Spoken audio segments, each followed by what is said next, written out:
Months of petitioning and protesting, the legendary Snyder Cut is finally released for streaming. With better storytelling, meaningful character arcs, good dialogues, cooler bad guys, and non-awkward moustache-less faces, Zack Snyder's Justice League is every bit of what the fans are waiting for. So without further ado, here are the top 10 moments from Zack Snyder's Justice League.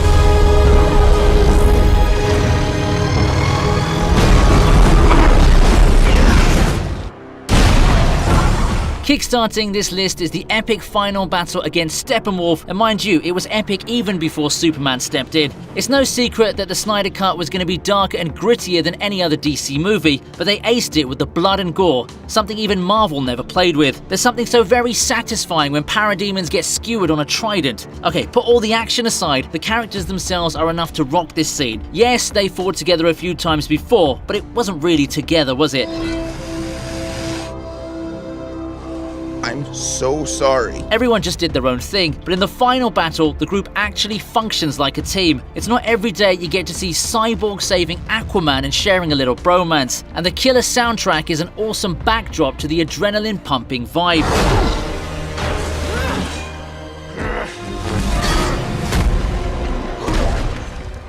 We have to assume he's won. I don't care how many demons he's fought and how many hells. He's never fought us. Not us united. Planning a fight is usually the boring part. When you put the fate of the world in the hands of the most mismatched bunch, trying to get them to be on the same page can get entertaining, to say the least. From Cyborg's and Batman's dead-eye seriousness to Aquaman's why am I even here attitude and Barry's attempts at lightening the mood, it's this little perfect scene where every character is unapologetically themselves. He'll break through the Unity's defenses. Remind me, how's that again? With the power of love. Barry. With a catastrophic energy surge. And they actually finally had a plan. Then there's the suiting up scene. Backed up by another killer rock and roll track, the pieces are finally falling together. Does Barry always do a little yoga ritual before a fight, or is it reserved for the saving the world fights?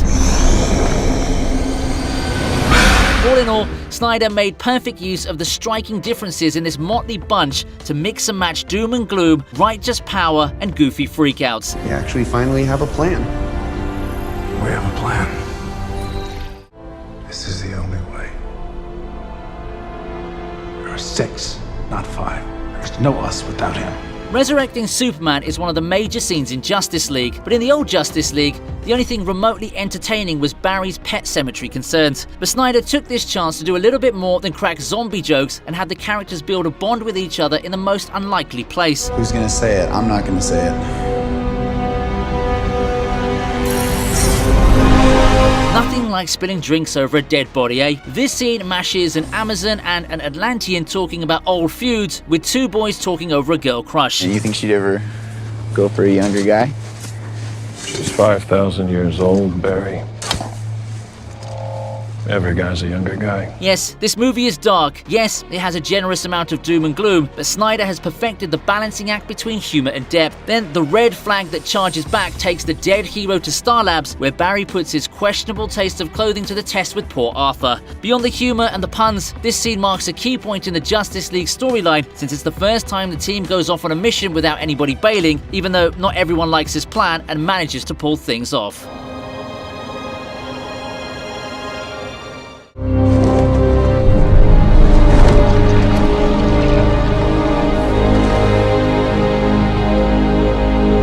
There's the seemingly human scene that's probably one of the most heartwarming parts of this movie. Superman's death is what sets the stage for the whole Steppenwolf saga, and the Snyder Cut plays with his death from all angles, from the loss of a hero to the loss of a son and partner. No one felt Superman's death more strongly than Martha and Lois. And look at him and tell him how proud I am of my son. And like Martha rightly says, the world was just mourning the loss of a symbol, but Martha and Lois lost a person they valued with or without his superpowers. In a movie that centers on much grander things like gods and aliens and planetary destructions, it really leaves a mark when they take some time to explore the human side of things. You'll never love anybody the way that I love your son.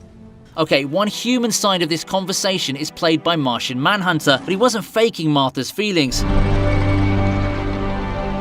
The world needs you too, Lois.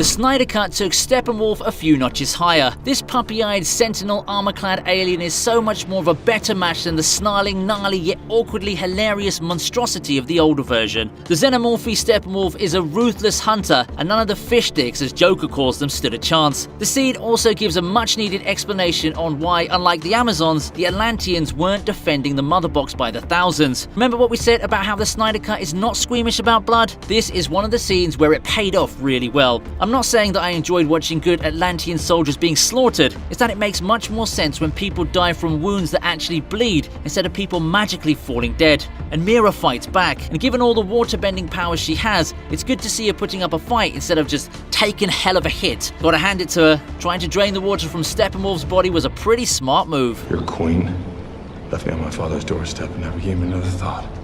Your mother left you to save your life. Barry Allen. Bruce Wayne. You said that like it explains why there's a total stranger in my place, sitting in the dark, in my second favorite chair. Okay, this one was there in the old Justice League as well, and there isn't much of a change. But whatever the few tweaks Snyder made took this goofy scene to a whole new level. One of the most notable changes is the background music. In the older movie, there's a screen above Barry's second favorite chair playing Blackpink, and as catchy as that song is, it just throws the whole cool superhero reveal vibe out of the window. In Snyder's movie, the whole music video is replaced with an appropriately awkward and goofy laughing skull floating in a pink background. You're the Batman? So you're fast. A few seconds in and the soundtrack kicks into action with a beat that actually fits the video and complements it without creating a cringy mess. There's also the dialogue changes that transformed him from a petty pickpocket to lactose intolerant. So I am just a black hole of snacks. I am a snack hole. And the scene changes are slight, but it gives Barry a little bit more screen time, shifting the attention to Barry instead of monopolizing screen time to one gruffy hero. Besides, Barry gets to keep the Batarang, so what's not to celebrate? Can I keep this? Organic and biomechatronic body parts. He's a cyborg. No wonder Ray Fisher didn't like Joss Whedon's take on Justice League. Most of the depth and arcs in his character were scrapped out from the old movie, not to mention the full capabilities of his new body. In the old Justice League, Victor was just a boy with daddy issues and anger issues, but Snyder does the character some justice by giving Victor a heartwarming backstory. I can't wait to see what you're gonna be tomorrow. That night he played rugby was the last time Victor got to live like a normal boy. It was also the last time he got to be with his mother, and the only image of his father that night was that he was too busy to join his son on his big night. Besides, Victor wasn't just some high school jock, he was a brilliant young man. Not that school databases are difficult to hack, but hey, even that prick of a principal agrees that he's smart. Above all of this, Victor is a sweet and kind-hearted boy. He might bend the laws here and there, but he only did this to help people in need. Sarah's family lost their houses here. How could that child pass her classes? Victor helped her because he's got a good heart.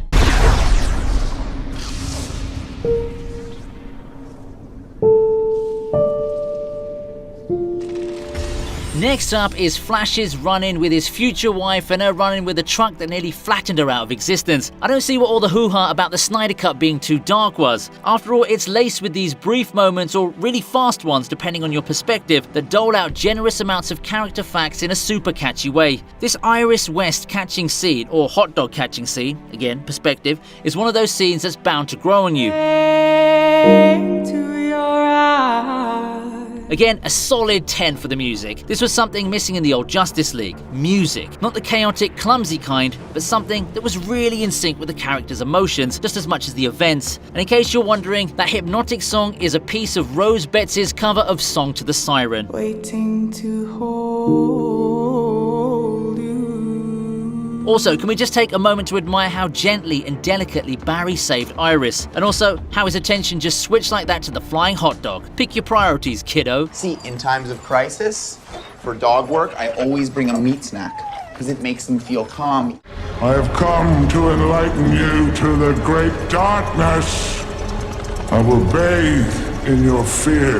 Coming in second is the freakishly breathtaking Amazon battle. You know that this scene is going to be a million times better than before when the futuristic spiky Steppenwolf with a cute squishy face drops in instead of a Steppenwolf that looks like a creepy uncle you avoid at all costs. Gone are the cringy mother dialogues, thank God, or rather Snyder for that, and it's replaced with all the glory and the might of the Amazons. While in the other version, Hippolyta sacrificed her soldiers in the death trap of a cave in a heartbeat, the Snyder Cut takes time to show the agony she went through in doing so. In line with their true spirit, she even tries to save as many as she could. Also, the Snyder Cut doesn't make a joke out of the noble Amazons by allowing Steppenwolf to destroy them in some puny 4 minutes. The daughters of Themyscira won't go down without a battle, and the extent they went to save the box, their perfect harmony makes for a scene that almost got me screaming war cries myself.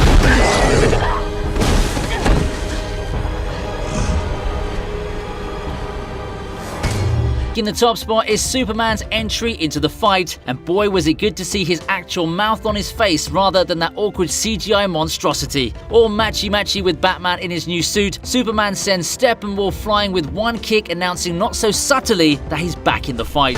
Wonder Woman and Aquaman, pumped up now that the guy they resurrected is helping them instead of bashing their heads in, joined the fight literally in smiles. Something I found interesting is how Superman didn't return the sparkly goody two-shoes, which is good because after all, a few hours ago, he was legit dead. Beating Steppenwolf senseless, Superman shows a level of brutality that actually gives more credibility to the nightmare sequence as well. In the backdrop of yet again an amazing soundtrack, the trio takes down Steppenwolf, and let me tell you, this energy, this action, and this raw emotion, this is the Justice League I was dying to watch when they announced the movie release all those years ago. And those were the top 10 moments from Zack Snyder's Justice League. Hats off to Zack Snyder for creating this amazing piece of art, and thank you to everyone who made this movie possible. It was a long and hard road getting there, but this movie is absolutely worth it. A good response on this video definitely guarantees me making Volume 2, so smash the like button, and I'll see you next time on the TV Regent.